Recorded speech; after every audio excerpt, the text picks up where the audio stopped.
Assalamualaikum warahmatullahi wabarakatuh. Saya Aisyah Aulia Astuti dengan NIM 24106111200006. Saya akan membawakan materi tentang prinsip-prinsip konservasi sumber daya hutan.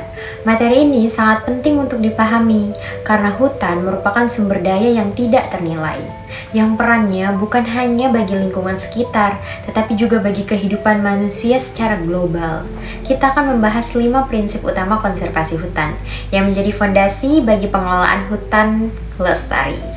Jika kita bicara konservasi hutan, bukan berarti hutan tidak boleh dimanfaatkan sama sekali.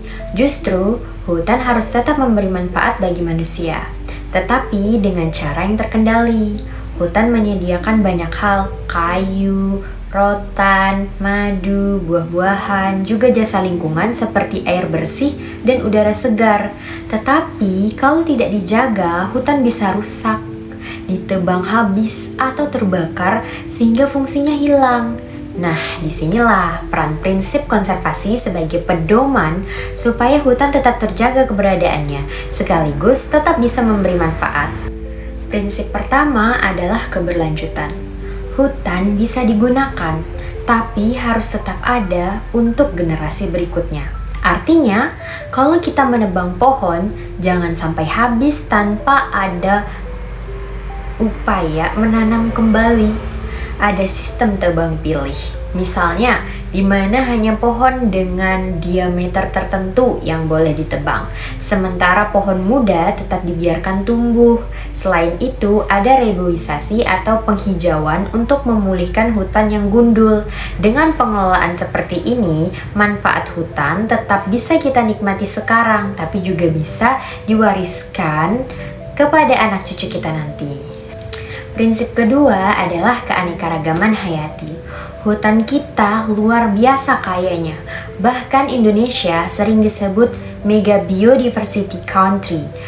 Ada ribuan jenis pohon, tumbuhan, obat, satwa liar, bahkan banyak yang tidak ditemukan di tempat lain. Semua itu punya peran penting bagi ekosistem maupun kehidupan manusia.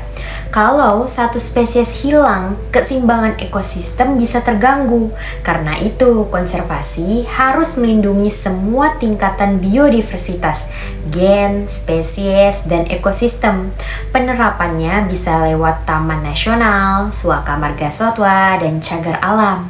Kita juga punya contoh nyata seperti upaya perlindungan orangutan di Kalimantan atau bekantan sebagai satwa endemik Kalimantan Selatan.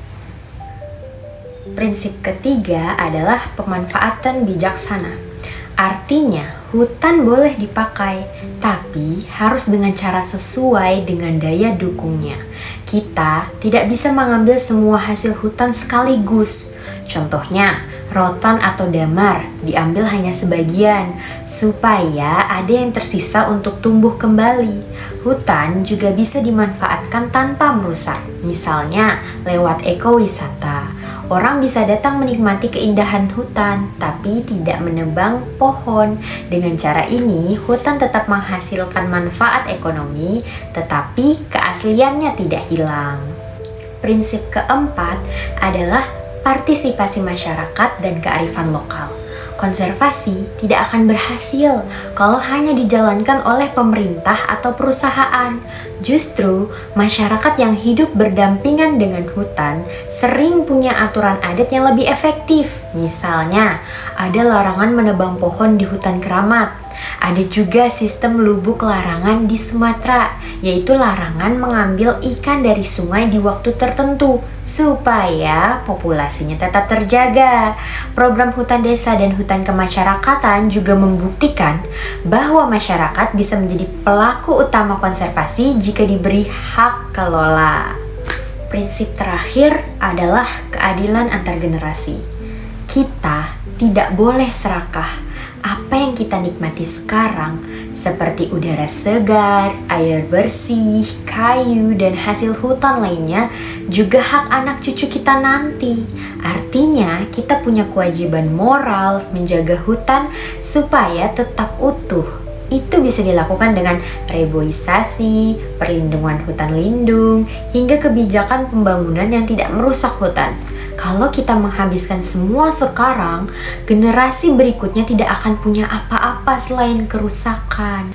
Kesimpulannya, konservasi hutan bukan hanya tentang menjaga pohon tetap hijau, tetapi tentang bagaimana kita bisa terus mendapatkan manfaat dari hutan tanpa merusaknya. Kelima prinsip yang sudah dibahas menjadi pegangan dalam setiap aktivitas kehutanan. Dengan menjalankan prinsip ini, hutan tetap lestari, masyarakat tetap sejahtera, dan generasi mendatang tetap bisa menikmati hutan sebagaimana kita menikmatinya sekarang.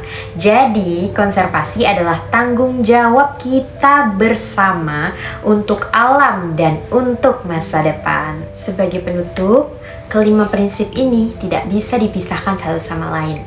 Keberlanjutan tidak akan tercapai kalau keanekaragaman hayati hilang. Pemanfaatan bijaksana tidak akan berhasil tanpa partisipasi masyarakat. Dan semuanya harus berpihak pada keadilan antar generasi.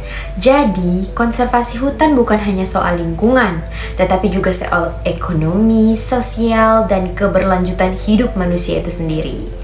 Terima kasih. Wassalamualaikum warahmatullahi wabarakatuh.